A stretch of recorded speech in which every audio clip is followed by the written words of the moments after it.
lokal dengan mencerdaskan anak bangsa. Dukung channel ini dengan like, subscribe, jangan lupa klik loncengnya. Terima kasih.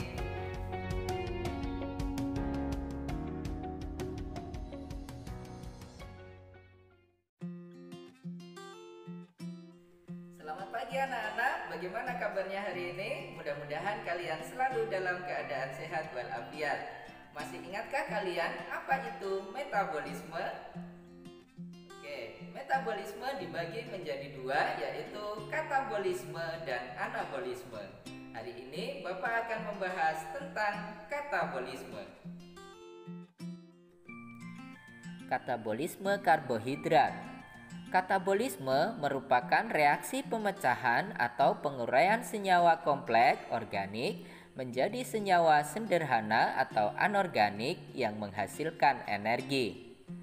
Untuk dapat digunakan oleh sel, energi yang dihasilkan harus diubah menjadi ATP atau adenosin trifosfat. ATP merupakan gugus adenin yang berikatan dengan 3 gugus fosfat.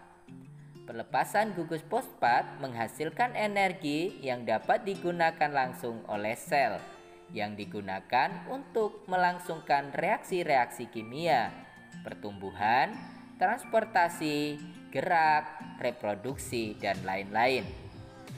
Contoh katabolisme adalah respirasi sel. Berdasarkan kebutuhan oksigen, respirasi dibedakan menjadi respirasi aerob, yaitu respirasi pemecahan molekul organik yang membutuhkan oksigen, dan respirasi anaerob, yaitu pemecahan molekul organik yang tidak membutuhkan oksigen.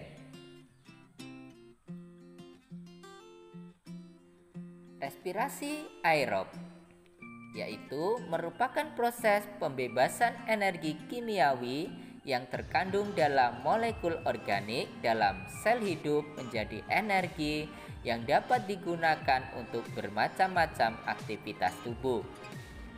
Proses respirasi aerob secara garis besar dapat dibedakan menjadi 3 tahapan utama dan 1 tahapan transisi, yaitu yang pertama adalah glikolisis. Glikolisis berasal dari kata gliko yang artinya glukosa dan lisis yang artinya pemecahan, yaitu proses penguraian gula 6 karbon menjadi 2 molekul asam piruvat berkarbon 3. Reaksi glikolisis terdiri atas 9 tahapan reaksi dan dapat digolongkan menjadi 2 fase. Yang pertama adalah fase yang memerlukan ATP, dan yang kedua adalah fase yang menghasilkan ATP.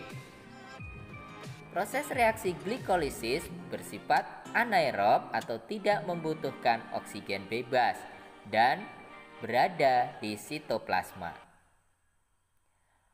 Fase 1 pada glikolisis membutuhkan 2 ATP, sedangkan pada fase kedua dihasilkan 4 ATP dan 2 NADH ditambah H+.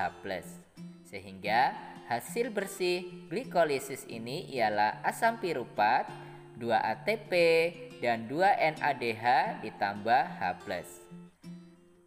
Sepertinya glukosa, fruktosa, dan galaktosa dalam respirasi aerob juga memasuki jalur reaksi glikolisis.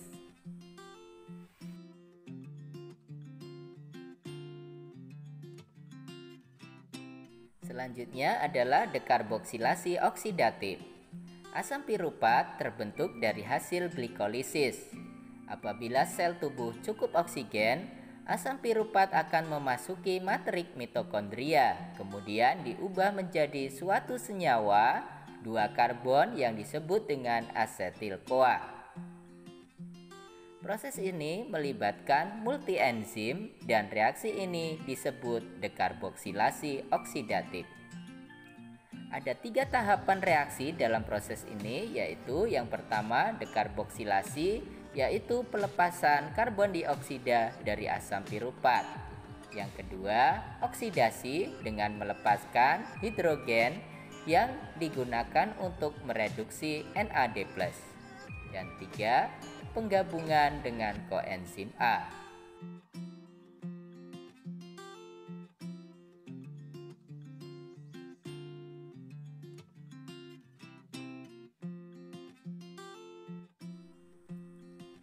Selanjutnya adalah siklus Krebs. Hans Krebs, seorang ahli biokimia Jerman, menemukan bahwa glukosa secara perlahan dipecah di dalam sel dengan suatu siklus yang dinamakan daur asam sitrat atau daur Krebs. Siklus Krebs atau sering disebut siklus asam sitrat berlangsung di dalam matrik mitokondria dan terjadi secara anaerob. Penamaan siklus asam sitrat karena yang memulai siklus ini adalah senyawa asam sitrat. Siklus ini pun juga dikenal dengan siklus asam trikarboksilat karena asam sitrat mengandung 3 gugus karboksil. Dalam proses ini, untuk satu asetil-CoA yang memasuki siklus Krebs dihasilkan 3 NADH ditambah H+, 1 FADH2, 1 ATP, dan 2 karbon dioksida. Jadi, untuk 2 senyawa asetil-CoA yang memasuki siklus Krebs dihasilkan 6 NADH ditambah H+, 2 FADH2, 2 ATP, dan 4 CO2.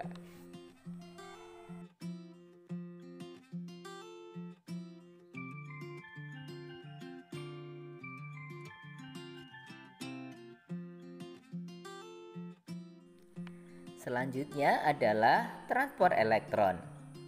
Hasil 3 reaksi yaitu glikolisis, dekarboksilasi oksidatif, dan siklus Krebs antara lain berupa NADH ditambah H+ dan FADH2. Dalam keadaan tereduksi, kedua koenzim ini dibutuhkan untuk sejumlah reaksi respirasi. Artinya, untuk berlangsungnya proses respirasi, maka NADH dan FADH2 direoksidasi. Proses oksidasi terhadap kedua koenzim tersebut menghasilkan energi bebas yang digunakan untuk proses fosforilasi ADP menjadi ATP.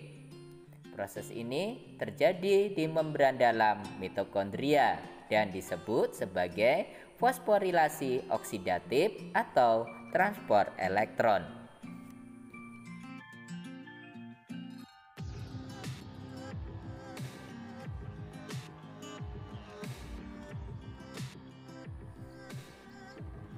Selanjutnya adalah respirasi anaerob. Respirasi anaerob merupakan reaksi pemecahan karbohidrat untuk mendapatkan energi tanpa menggunakan oksigen. Sel jamur dan bakteri tertentu dapat melakukan respirasi anaerob. Sel-sel jaringan otot manusia melakukan respirasi anaerob ketika lari sangat cepat atau melakukan kontraksi otot terlalu kuat. Dengan keadaan oksigen tidak cukup untuk respirasi, asam piruvat direduksi menjadi asam laktat. Penimbunan asam laktat dalam sel menimbulkan kelelahan. Pada respirasi anaerob, proses penguraiannya disebut sebagai fermentasi. Fermentasi dibagi menjadi dua, yaitu fermentasi alkohol dan fermentasi asam laktat. Yang pertama adalah fermentasi alkohol. Reaksinya dapat dituliskan sebagai berikut. Glukosa akan diubah menjadi 2 asam piruvat, menghasilkan 2 karbon dioksida, kemudian dihasilkan 2 asetaldehid. Kemudian hasil akhir adalah 2 etanol.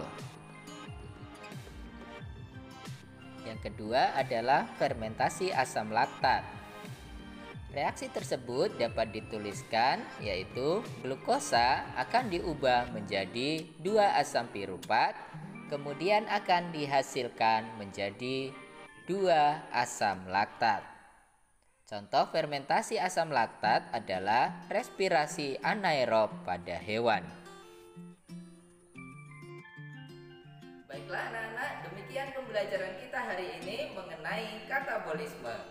Pada hari ini Bapak tidak memberikan kalian tugas, tetapi kalian wajib menonton video ini hingga usai. Sebagai absen kalian, silakan kalian like video ini, kemudian silakan kalian absen di kolom komentar. Bagi yang belum subscribe, silakan kalian subscribe agar kalian selalu mengikuti materi Bapak selanjutnya dan tidak ketinggalan. Baiklah, terima kasih. Tetap semangat. Assalamualaikum warahmatullahi wabarakatuh.